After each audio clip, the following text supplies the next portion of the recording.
There is a little crest above the player number on the front of Germany's World Cup jerseys. It denotes the current World Cup champions and is a special badge worn only by the holders.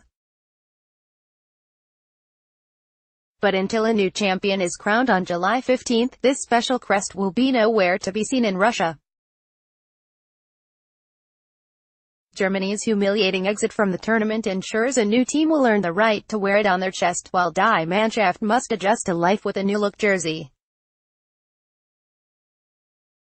The nature of their elimination also means there will be plenty more adjustments for Germany in the next 4 years as they look firstly at Euro 2020 and then to the 2022 World Cup in Qatar, trying to rebuild from the ruins of their worst World Cup in 80 years. But where exactly do they go from here?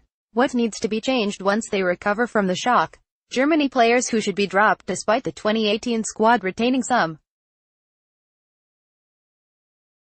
of the players who lifted the World Cup 4 years earlier. The 23-man panel Joachim Low brought to this summer's tournament is not actually heavily skewed towards players in their 30s. Manuel Neuer, 32, Mario Gomez, 32, and Sami Khedira, 31, are the three oldest squad members, with the latter two unlikely to be around for the next World Cup. Neuer admitted in the mixed zone after the 2-0 defeat to South Korea that he had no plans to retire from international football and is likely to continue to play for many more years. He remains one of the best goalkeepers in the world, but with Die Mannschaft now needing to look to their medium and long-term future, should be no longer considered the guaranteed starter for his country. Barcelona's Marc-Andre ter Stegen has proved his abilities at club level and just turned 26 in April, making him a relatively young shot-stopper with the potential to get even better in the next few years. Low selected Kevin Trapp as third-choice goalkeeper, but he is a substitute at PSG and could well be overtaken in the pecking order if Bernd Leno can get off to a good start at Arsenal. Neuer Boateng's World Cup ended in disgrace as he was sent off against Sweden, forcing Low to play 3 different centre-back partnerships across the 3 group games. He is not the player he once was, with Bayern Munich ready to let him leave the club due to the fact they see 22-year-old Nicolas Süle as a better option for the future. Germany should also jettison the 29-year-old, who has lost some of his pace and was left exposed to counter-attacking opponents in Russia. Mats Hummels is just a few months younger and could be reaching the end of his international career, while Mesut Ozil is another player due to turn 30 in 2018. The Arsenal midfielder was the centre of controversy before the tournament and did little on the pitch to distract from this, being heavily criticised by German media. He is becoming a luxury player that cannot be accommodated in the Germany 11 if they want to build a new, cohesive side.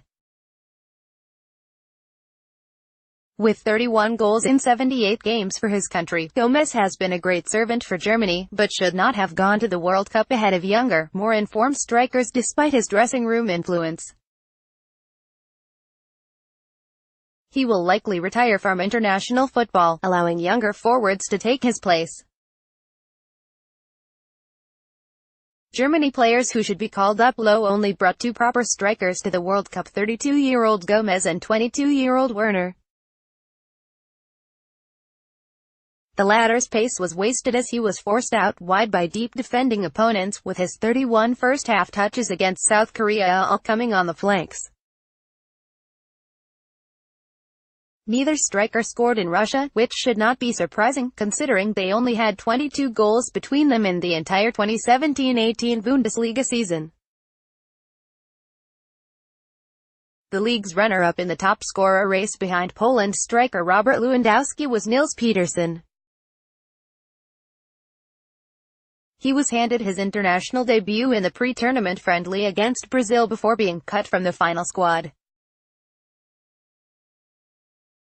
However, he also turns 30 this year, so is not a long-term option. Instead, Germany could look to the 3 players who finished just a goal behind him in the Bundesliga, with 14 goals apiece.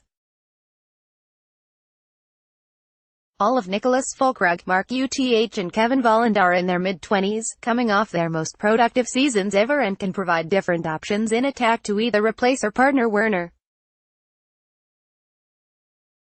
The biggest omission from Germany's final 23-man squad was Manchester City winger Leroy Sane.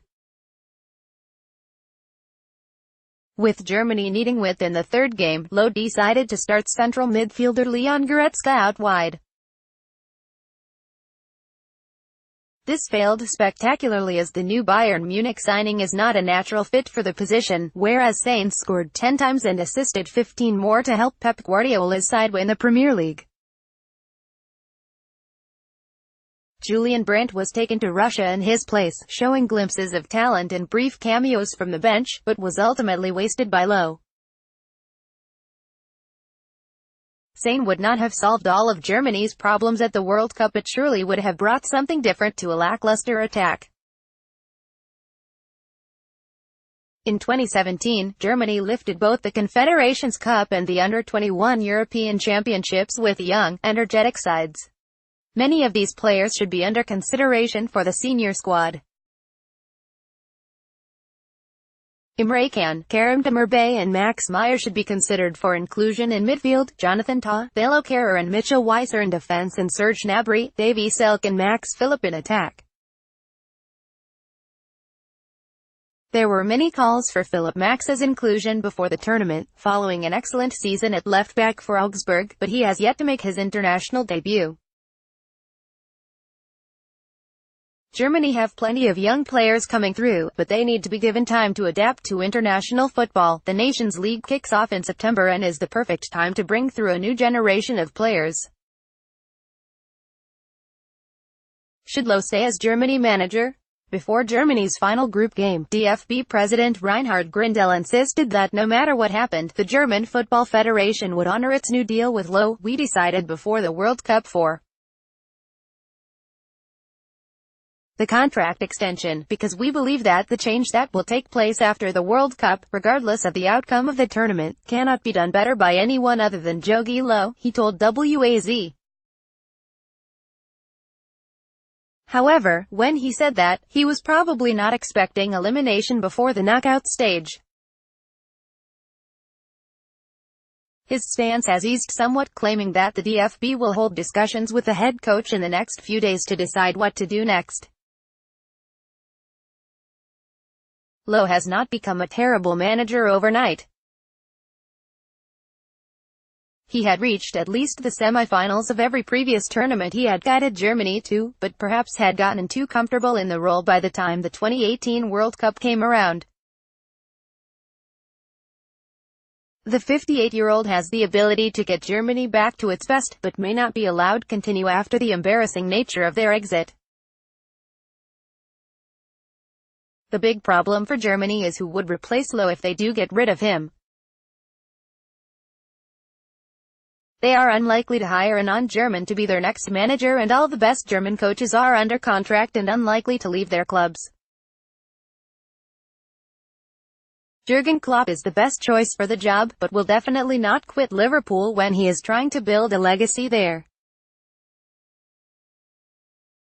Julian Nagelsmann has already agreed to join RB Leipzig in 2018-19 and is too young, which is probably also the case for Schalke's Domenico Tedesco. Ex-players do not have enough experience, while Löw's coaching staff are not big enough names to earn a promotion. The 2014 winning assistant Hansi Flick was a methodical mind whose absence was obvious this summer, but has moved into a backroom job with the DFB and has not held a management job in over a decade. The time is right for Löw to go, but there is probably nobody suitable or available to take over. How Germany should look at Euro 2020. The problem in 2 years' time could once again be an abundance of attacking talent, but the need to shoehorn in Werner making things difficult. Will Germany decide to stick with a 4-2-3-1 and a lone frontman? Could they attempt to replicate Leipzig's 4-2-2-2 approach so Werner has a partner? Or will they move away from 4 at the back like they did in the Confederations Cup? Many of the current crop could be gone by 2020, but Toni Kroos should definitely be retained despite making mistakes in Russia. He scored their fantastic winner against Sweden and kept things ticking over in midfield while his teammates stuttered.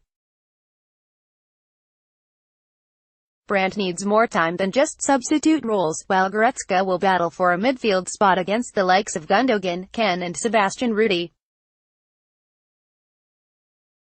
Sane is a definite starter if he continues his club form, with Gnabry a brilliant option from the bench. A 3-4-2-1 would also provide more defensive cover, meaning Joshua Kimmich could rove further forward and not have to track back as often, while questions over Max's defensive failings would not be as big of an issue with him providing crosses and set-piece deliveries to create goals.